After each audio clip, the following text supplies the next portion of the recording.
Hey drivers, Chris from Awesome RC here. Today I got the Traxxas UDR and I'm going to show how I installed the sound module, or the ESS engine sound simulator dual, into the UDR. This is real simple. So the first thing that you're going to do, of course, is if you want to get that speaker inside here in this little engine compartment, you're going to have to remove the receiver box. 2 screws takes off the top. 2 screws takes off this little wire clamping part, and inside there's 2 more screws that hold the bottom housing. So you're going to get that and set it to the side. Then you're going to slide in the speaker box down here. If you want to secure it like the way I do, I put 2 Velcro straps on each side of the speaker, and then I put Velcro straps, I slide them underneath the Velcros that are on the speaker to hold on to this brace here, and same thing on this side to hold on to this X brace here. And it is nicely, it's secured pretty good in there. You don't want that flopping around in there because it won't last you that long. I'm running a separate power source here. This is a 650 milliamp lipo.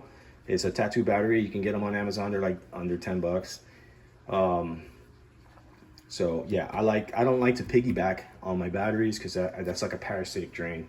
Anyway, so like I said, once you got that out of the way, the receiver box, and you slide your speaker in there, next, what you're going to do is you're going to go ahead and bring your your receiver box back into place here, just the bottom section, bolt it in, and then you're going to remove the ESC, which is on channel 2.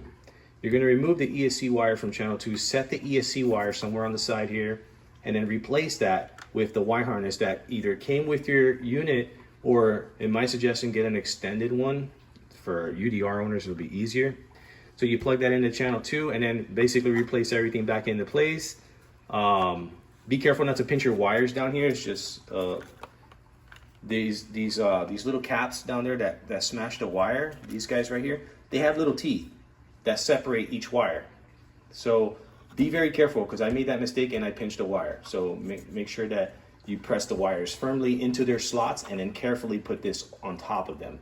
So once you got all that done, you're going to plug one end, this is the speed controller, into one wire harness here, and on the other end of the wire harness you're going to plug the speaker, not the yellow. The yellow is an auxiliary, guys. And once you got, that's it. That's the wiring part of it done. You know, I just got to like secure all that. You don't want to leave this hanging around. I'm going to secure it later. I'm going to get some tie straps I had ran out. To program this, it's really easy. The first thing you need to do is, if you're running a separate power source, plug the power source in first and then turn on your car through your ESC or your on and off switch, whatever you have, or just plug it in the battery. I don't know how you would have yours, but if you're running a separate power source, this turns on first and turn on your ESC. When you do that, you'll hear the speakers beep.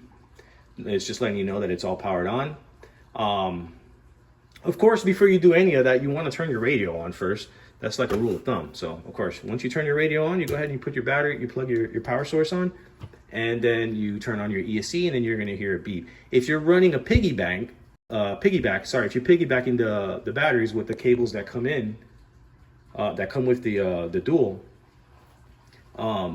you can skip this battery part here, and you just basically turn on your radio first, and then turn on your car, and then like normal, you'll have steering. So the first thing you need to do is get into programming mode, and to do that, you basically hold down the plus button until you hear a beep. Once you're in that beep, you're in programming mode. So you want your throttle to be on neutral, and make sure your throttle trim's on neutral. Okay, so it's waiting for you to press the plus sign, because you know that your radio is on neutral. So you press it and it's going to beep. So the next one it's waiting for is your full throttle. So make sure that there are no tires, no wheels on your car. And what you're going to do is you're going to give it full throttle, and with your other hand, you're going to press that plus sign. I can't do it because I'm holding the phone. So once you press that plus sign, you can let this go. Okay, you only have to press the plus sign once. You don't have to hold it. Just press it once and it beeps. You'll barely be able to hear the beeping sound because the engine's going off and all this stuff. So, but it will beep. Now we have to do reverse throttle, right? So full throttle, and then press it one time. Let it go, and then let go of the throttle. You're set. Now all you have to do is just simply touch the throttle very softly a little bit, and the engine sound will start up. So I'm gonna go ahead and turn on my vehicle here. First, what I'm gonna do is I'm gonna turn this one, plug this in, the separate power source, and then followed by the receiver. But Chris, stop forgetting. Turn your radio on first, always. That's the rule of thumb. So I'm gonna plug this on, give me a second, and I'll show you guys. All right, guys, I now have the, I had turned on the radio first, plugged in the battery, the separate power source, and then turn on the ESC. If you guys are not running a separate battery, all you do is turn on the radio and turn on your ESC or your on and off switch, or plug in your battery, however you do it. And then you'll hear that beeping sound. So I'm gonna go ahead and demonstrate the sound here real quick. Just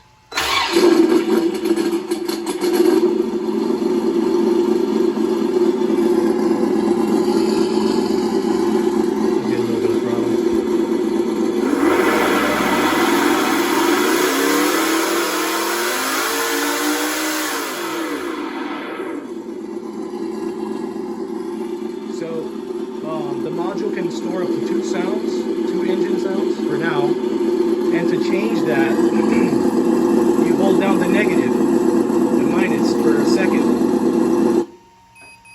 And that 2 beeps indicates it's the second sound, because you have the first sound and the second sound. So we're gonna go ahead and try the second sound out.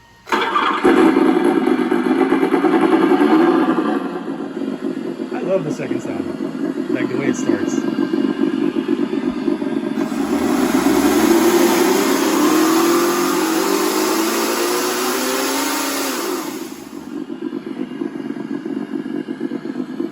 You got your volume. Put the volume all the way to mute. It just mutes it, and then you have you won't notice the difference on the phone, guys, or on your TV. You have to hear this in person. It's legit. Oh, and also I have mine set to where the idle turns off. The engine sound turns off after 20 seconds. By default, on the software, it's 5 seconds. I noticed that some people are running into issues with the, getting into programming modes. For some reason, the lights are flashing blue, and you hold this down until the freaking world ends, and it doesn't go into programming mode. To fix that, at least in my case, you have to plug in the speaker cable into your laptop. And to do that, you have to use the included USB stick that's in there and plug the speaker into that USB, and then USB into your laptop. Make sure that you have the software, obviously, downloaded into your laptop. So you download the software, and basically you, once you have this plugged into your laptop, on the software, you'll see something on the bottom so left. Basically, right here, you see that it says no device, but when you plug in your USB, connected to the speaker, it'll give you a set of numbers, and basically that's where you go. I can't click on this right now, so that page won't open, but when you click on that, you'll see all the information right here: restore to factory settings, revert to a previous firmware, or update to the latest firmware. Once you click on that right there, okay? So it's just simple as that. And like I said, if you're having that flashing problem, just roll back to a previous firmware, and then roll forward, update to the latest version. That should solve your problem. It solved mine, so hopefully it'll solve your problem. And that should basically help fix this issue with not being able to get inside the settings to calibrate. So yeah, calibration is key. So just make sure that if you get lost or something like that, go into the software and revert back, roll back your firmware, and then roll forward, go back to the recent firmware, and it should work. All right, guys, if you guys have any questions, comments, anything like that, just drop them there. I'll do my best to get to you as soon as I can. My opinion on this, it sounds amazing, but is it gonna last? I don't know, we'll see. But it sounds pretty good, and I think cars like the UDR and crawlers and stuff like that, and drift cars and stuff like that, a lot of people are not too fond of this. They think it's silly, and totally understand that. But for a vehicle like this, the UDR, that's a scale car, it deserves that, in my opinion. Like, I wouldn't go putting that on my Mojave 6S. I wouldn't do that. But for this, sure. All right, guys, take care, and remember to like, share, subscribe, and help a brother out. I'm trying to get this channel to grow. Peace.